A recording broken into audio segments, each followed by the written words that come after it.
and care for each other. We just have our own responsibilities too, and if you try and make others happy or give excuses and saying that, oh well, making others happy makes me happy, but it's like, well, what are you gonna do when they don't need you to make them happy anymore? Like how are you gonna take care of yourself? And I gave that advice to someone a while ago, and they just kept saying like, but I really care for other people. Like that's what makes me happy. But I go, all right, yeah, that's good. That's like good, man. But what happens when nobody needs that anymore? When we grow up, like, what are you gonna do? Like, who are you gonna latch on to? Like, what's your anchor? And so, that's like one of the best advice I've ever received. And I mean, just in the past couple of years, when I started really thinking about that, and it really helped me. And I mean, everybody's kind of happy around me now too, so it worked out. Right. Now, let me ask you this. I know that you've described yourself, I think it was on Twitter, as God first and foremost in my life, future missionary, full-time musician. Well, it seems like we got the full-time musician. What about if you could comment on future missionary and God first and foremost in my life?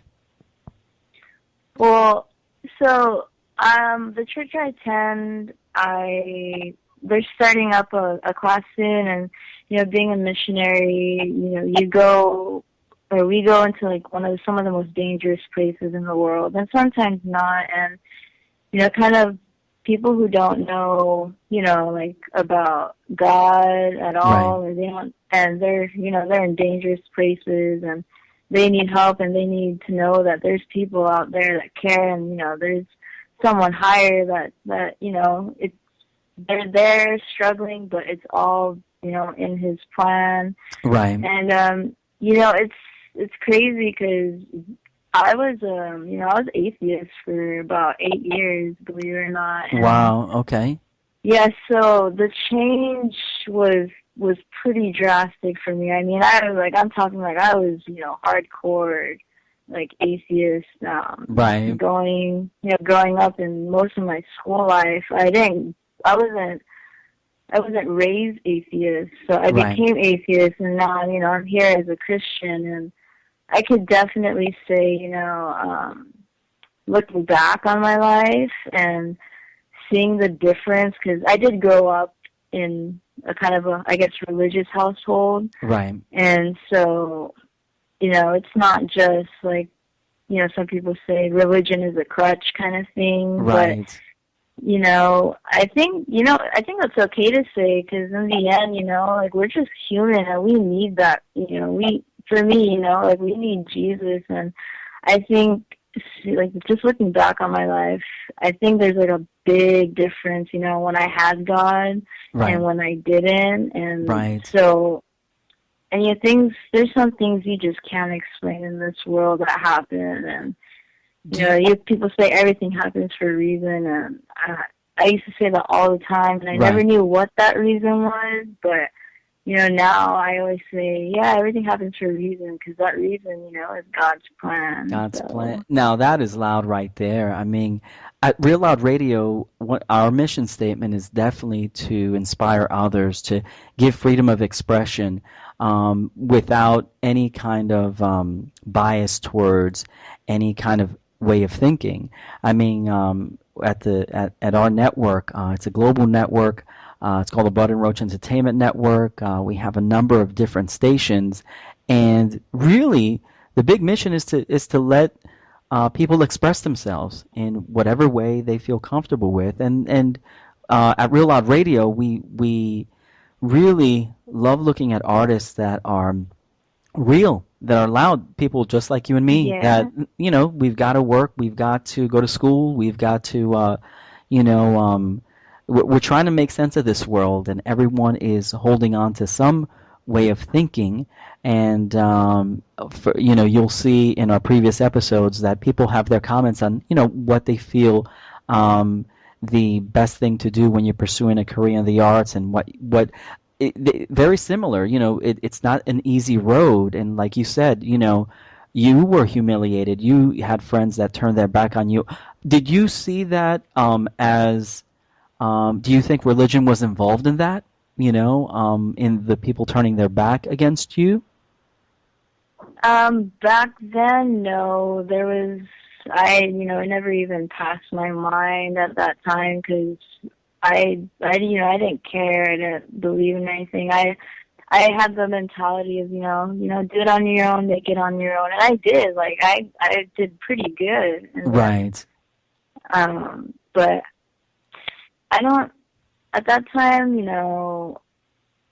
I guess in the end, like if it didn't happen though, I wouldn't even probably be where I am, just with music and, where I am, spiritually or like with Christianity. So it's kind of crazy, Right. I mean, you can't really say because, it just, it doesn't make sense. Right, but you probably feel really good establishing a basis as to where that creativity comes from, where that energy comes from, and and in your case, like you're a believer, so you believe that all your energy and your creativity come from God.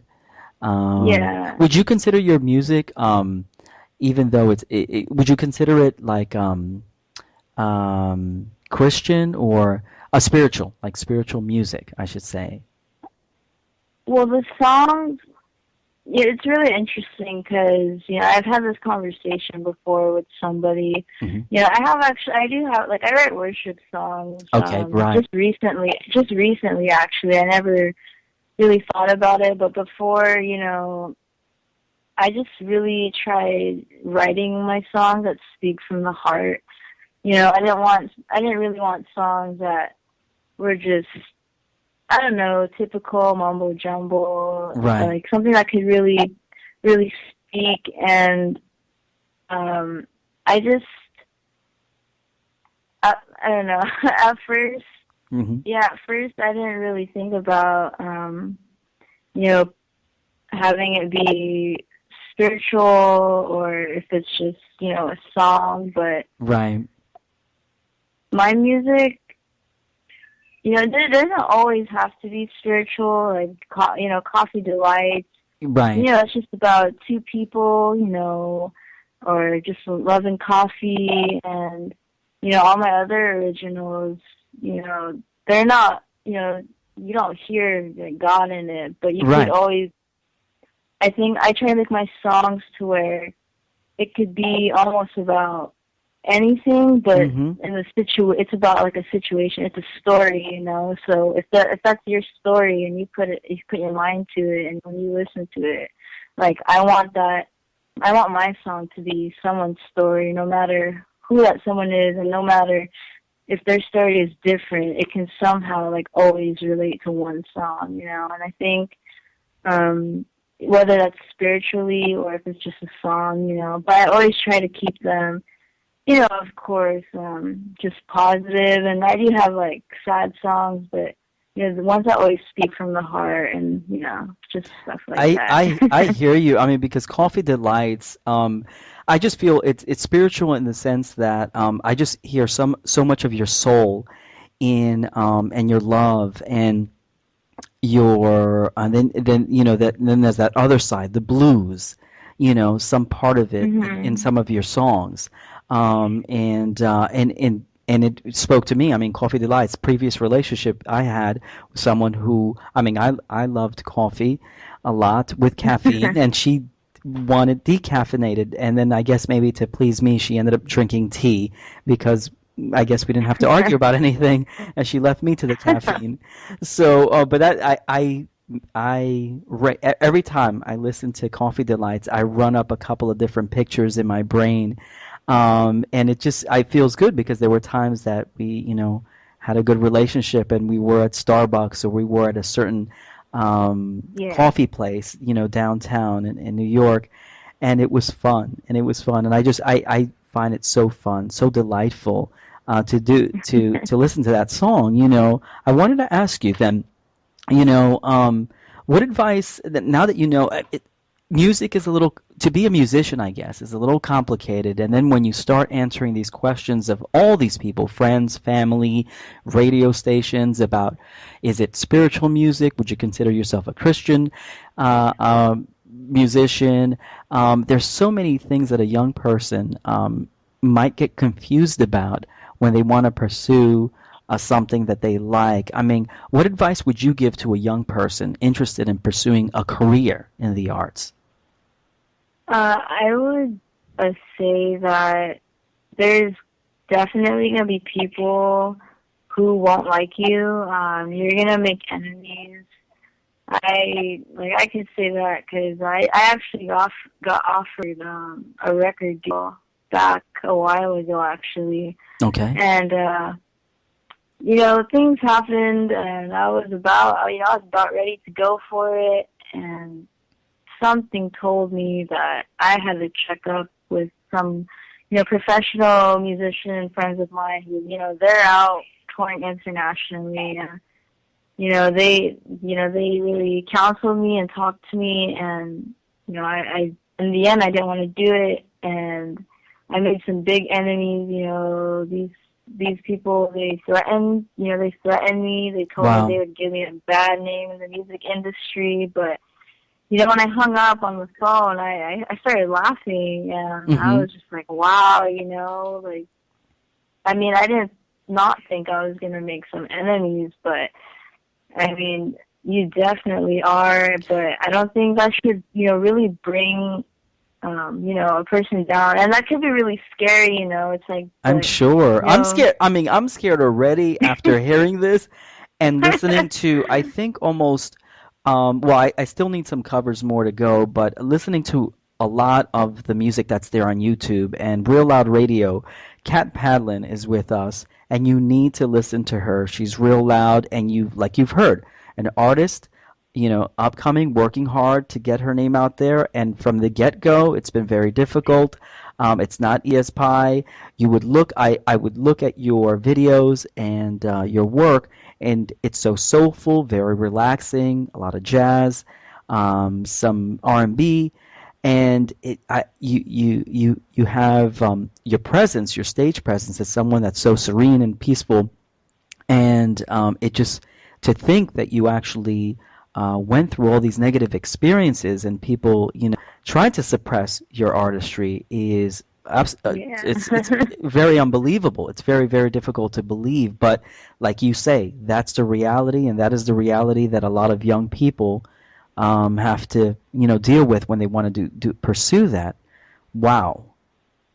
Yeah, and I mean, even I thought it was crazy. I was like, whoa, I mean, and everybody was kind of shocked because knowing me, but I mean that's like reality, and I think for me the reason, I didn't get hurt at all. I laughed it off, and I was glad that I even signed it at all, because when you get on someone's bad side, you really know the truth when someone's angry, and Right.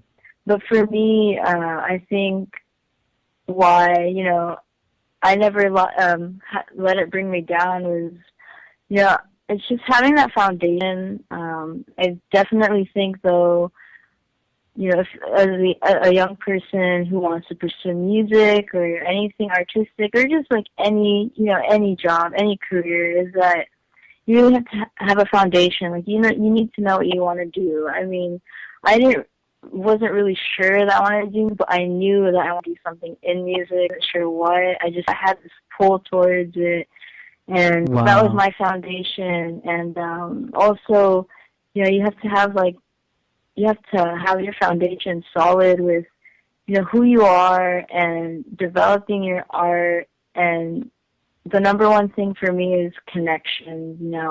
Okay. I noticed that a lot of young people now, everybody's texting, everybody's just calling, everybody's kind of in their own world. It's like, you do you, but then, you need connections to, build yourself out there, It's all about social media nowadays, Right. but,